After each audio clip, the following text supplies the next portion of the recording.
Hi friends, welcome to my channel. అందరూ బాగున్నారా friends? నేనైతే చాలా బాగున్నాను. మీరు కూడా చాలా చాలా బాగున్నారు అనుకుంటున్నాను. ఏంటి అనుకుంటున్నారా? మెంతాకు పరోటా ఫ్రెండ్స్, ఎంత మెత్తగా ఉందో చూసారు కదా. రండి ఎలా చేయాలో ప్రాసెస్లోకి వెళ్ళిపోదాం. ముందుగా మెంతాకుని శుభ్రం కడుక్కొని ఒక క్లాత్లోని ఆరబెట్టుకోవాలండి ఫ్యాన్ కింద. అది చిన్న చిన్న ముక్కలు పావు గంట ఆరబెట్టుకుంటే సరిపోద్ది. చిన్న చిన్న ముక్కలు కోసుకొని పక్కన పెట్టుకొని పక్కన పెట్టుకున్న తర్వాత మనం పిండి తీసుకోవాలి. 2-3 కప్పులు నేను తీసుకున్నాను పెద్ద కప్పుతోని. అందులోనే కొద్దిగా శనగపిండి వేసాను. తర్వాత వాము, ఉప్పు, పసుపు, కారం ఒక స్పూన్ అంటే పిండికి తగినంత. తర్వాత ఏమని వాము కూడా కొద్దిగా కసబిస దంచాను అనమాట. మన అమ్మల దస్త ఉంటుంది కదా చిన్నది, దాంట్లో దంచుకొని వేసుకున్నాను. అందులోనే పచ్చిమిర్చి, కోసిన మెంతాకు కూడా వేసేసి బాగా కలపాలి ఫ్రెండ్స్. ముందు బాగా కలిపిన తర్వాత దాంట్లో నీరు పోసి మనం చపాతీ పిండి పిసుకుదాం అనమాట. అదే ముద్ద చేద్దాము. ఏంటి ఫ్రెండ్స్, పండగ ఎలా జరిగింది? ఊరి నుంచి అందరూ వస్తారా? మీరు ఊరి నుంచి అందరూ వస్తుంటారు, ఎందుకంటే డ్యూటీలు, పిల్లలు స్కూల్ స్టార్ట్ అయిపోయాయి కదా, అందరూ వస్తారు అనుకుంటున్నాను. పండగ ఎలా జరిగింది ఫ్రెండ్స్?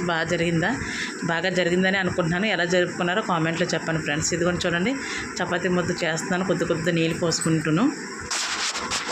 మరీ గట్టి కాకుండా మరీ సాఫ్ట్ కాకుండా మీడియంలో చేయండి ఫ్రెండ్స్. చపాతీ సాఫ్ట్గానే ఉండాలి, ఎందుకంటే పామిట పగుళ్ళు వచ్చేస్తాయి సైడ్లు అంట. అలా తర్వాత పామడం కూడా పలుచగా రాదనమాట. మనకి చపాతీ పలుచగా రావాలి అంటే కొద్దిగా సాఫ్ట్గానే ఉండాలి పిండి. మరీ సాఫ్ట్ చేస్తామనుకోండి, అది పిండి అంటుకుపోతూ ఉంటుంది ముద్ద కిందనే పామే బల్లకి, అదే కింద పీటకి. చూడండి, నేనైతే త్రికోణాకారంలో చేసుకున్నాను. మీరు ఏ ఆకారం, మీ ఇష్టం, మీకు ఎలాగొస్తే అలా. ఏ ఇండియా మ్యాప్ చేసినా పర్లేదు, ఎలా చేసినా పర్లేదు, కానీ సాఫ్ట్గా వస్తుంది చపాతీ మాత్రం. మనం ఎలా పామితే అలా వస్తుంది చపాతీ. చాలా బాగుంటుంది ఫ్రెండ్స్. ఇందులో నేను నెయ్యి కానీ వెన్న కానీ వేసుకొని కాల్చుకుంటే ఇంకా టేస్ట్ వస్తుంది.